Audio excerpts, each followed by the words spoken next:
O Max pergunta, Léo, a diferença de análise para dados contínuos e discretos, método e considerações.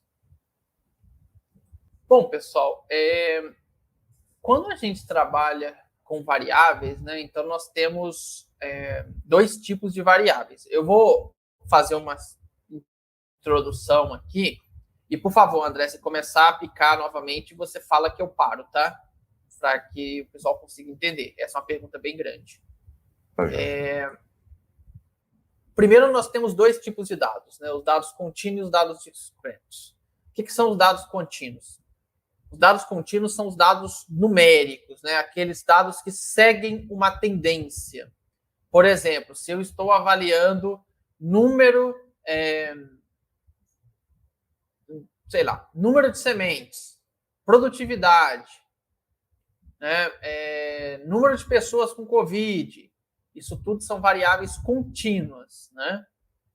Agora, os dados discretos são aqueles que a gente pode classificar, né? Até fica meio redundante, né? Classificar em classes, ou agrupar em classes, né? Fica melhor.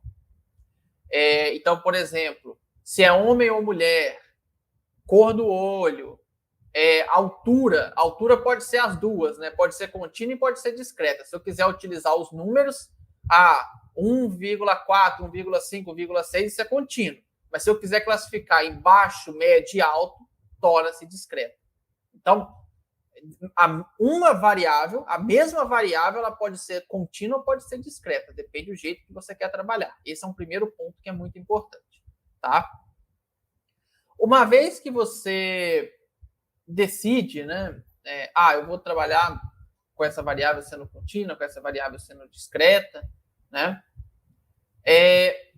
Se essa variável, e aí eu não sei para qual lado que ele puxou a pergunta, tá? Como eu disse, é uma pergunta bem ampla, com bastante coisa que a gente poderia falar, isso dá uma aula, né? Na verdade, é bem grande.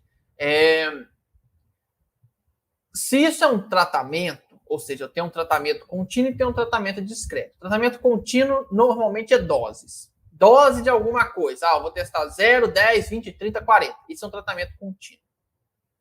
Quando nós temos um tratamento contínuo,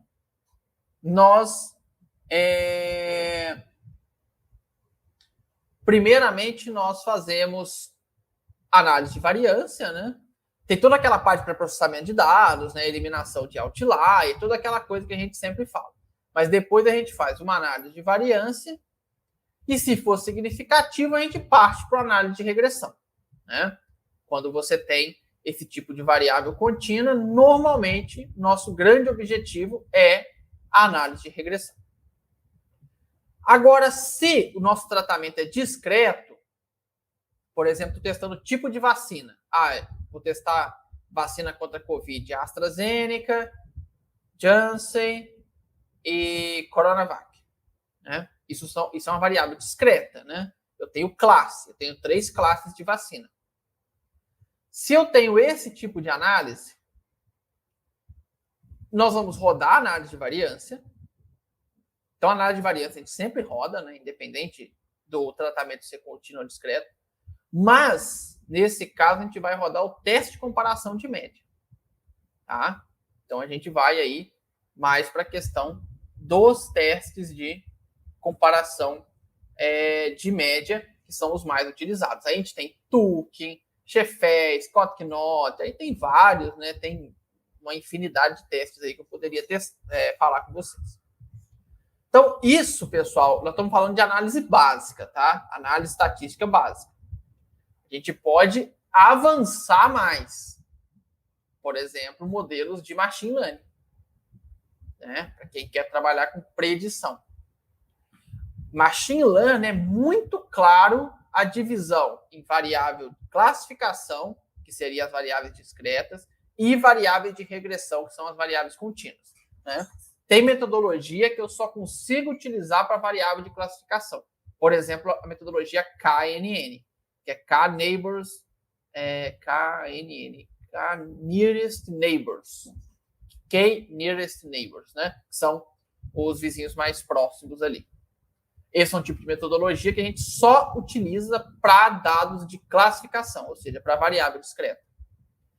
Nós temos metodologias que normalmente são até os modelos de regressão, né? Regressão logística, outros modelos mais avançados, né? Regressão generalizada, que em alguns casos a logística pode ser usada nos dois casos. Existem alguns modelos, né? Tipo a SOM, por exemplo, que aí a gente utiliza só para variáveis contínuas. Então, e tem metodologias mistas. Por exemplo, a rede neural pode ser utilizada para contínua ou para discreta.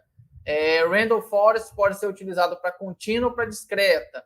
É claro que vai mudar muito a forma como os cálculos são feitos dentro da metodologia, mas pode ser utilizado para duas, né? Então, assim, estou fazendo aqui um resumo bem rápido, tá, gente? Como eu disse, isso aí é uma pergunta que a gente pode ficar falando horas aqui, né?